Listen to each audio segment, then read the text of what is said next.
All right, well, we're back to discuss spoilers on The Accountant, and like we said in the review, the movie's overlong, has more characters than it needs, has more stuff going on than it needs. So to elaborate on that, you brought up that you thought Andrew Kendrick's character was unnecessary. She was completely I unnecessary. agree. I think to some degree she's the audience surrogate. She needs to be there so that Ben Affleck has somebody to talk to. Otherwise, there's no reason for him to explain what he's doing to us, and to explain what he found and to be excited and all that sort of thing. They sort of set it up like she might be the love interest, or she might be sort of like, there's a lot of, like in the Bourne series, there's always the girl that he's kind of helping out and saving or whatever. But she's not really that either. She's just sort of there to serve whatever's going on. Yeah, I could get behind the idea that she's an audience surrogate or even a plot device. More so a plot device because she only shows up here and there. Yeah. Like, she's not a big part of this movie at all. Right. But she serves zero purpose. Like, you're supposed to feel that he's going after this guy because they tried to kill her. At least that's what the movie leads you to think. But they've already given away that he can't stop. He's like a machine. He has to go finish this. So it renders her character obsolete. I mean, like I said, I think there's part of the movie where she serves as the audience surrogate, and I think the rest of it is mostly, we need a female lead in the movie and we need a name star that we can point to in the movie, because she, I believe, is second billed on like the posters and the trailers and stuff like that. Yeah. So they make it sound like it's, her and Ben Affleck, and it's not. It's Ben Affleck's movie. A big problem I had with the movie. Jeffrey Tambor. Mm-hmm.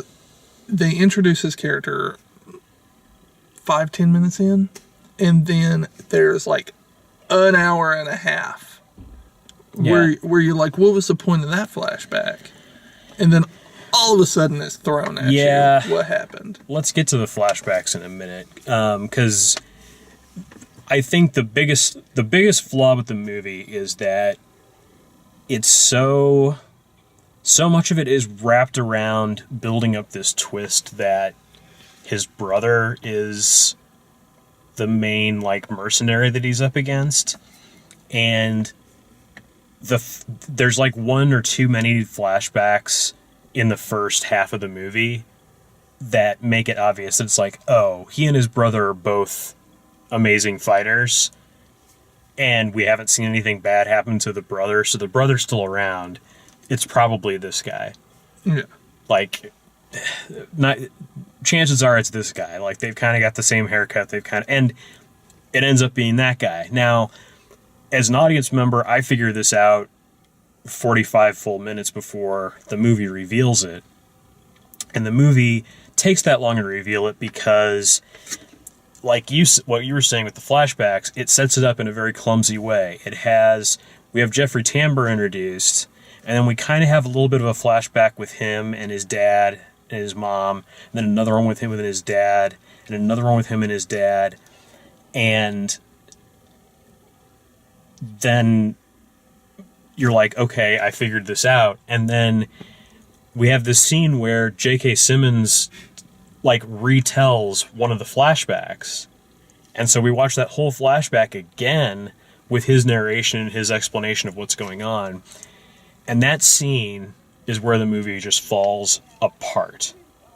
It's not because J.K. Simmons is bad. It's because the movie is just dumbing it down as far as it'll go to explain exactly what's happening, exactly what everyone's motivations in the movie are, and exactly what happened. And it comes out of the flashback and he keeps talking, and then the phone rings and it's, the voice, and she answers the phone and it's, that thing, which they have to reveal that too. That's important that they reveal that happened, and they have to follow through and tell you what happened with the Picasso or the Jackson Pollock painting, and Like, everything has to be followed through to the nth degree, and it's just like, this isn't an 8-part HBO series. This is a movie. you can't tell us every single thing. It felt like an 8-parter. It took so long. It felt like a half season of True Detective watching Yeah. this movie. Yeah, True Detective season 2. No, it's not that bad. No, it didn't feel that bad. It was. The fact that they had like an hour in between the scenes with Jeffrey Tambor, you almost completely forget about that first one. You're like, oh, who the hell is this guy? Oh, I remember. Yeah. And it's. Well, and they only set him up in the beginning to explain how he got his client list and how he became, because that's how he gets his client list, is being in jail with Jeffrey Tambor's character. But then it's like J.K. Simmons like knows about him and Omniscient, like you think because of that flashback scene that we get the second time with all of his, Ham's hindsight and forethought. So. And J.K. Simmons he might as well have broken the fourth wall.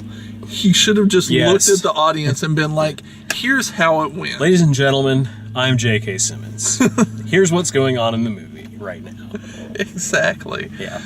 And it really takes you out of it. That entire scene, you're just like, what in the heck is going on? Yeah. Because like me and you had figured it out. But they're just confirming everything. Let the movie play out. This scene had no purpose, and it did nothing to further the story at all. Mm-hmm. It's just like, we know the first half of the movie was very confusing. Here's a flowchart. Uh-huh. They might as well have handed us a flowchart coming in. It was weird and out of place. And gosh, just the Shane's character. Mm-hmm. Why did he exist? Like, they could have taken the brother out of flashbacks, and Yeah, I mean, Shane could have just been bad guy number 2. honestly, if you remove that twist, like, it has to go one way or the other. Either that twist has to work, it has to be a surprise, or it has to go. And unfortunately, it's not a surprise, and it's still in the movie. It's just so clumsily handled that Yeah, there's no way that you don't figure that out. Like, I heard people in the audience whispering it's his brother during the scene that they actually reveal it.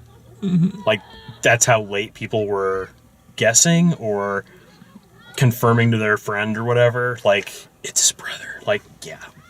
Most of us figured this out half an hour ago. The people behind me, they gasped. So I know at least it caught some people off guard. I'm not sure how, Man. but who knows? I don't even know. Well, yeah. If you can operate YouTube, you can probably figure out the twist in this movie. That's how I'll put it.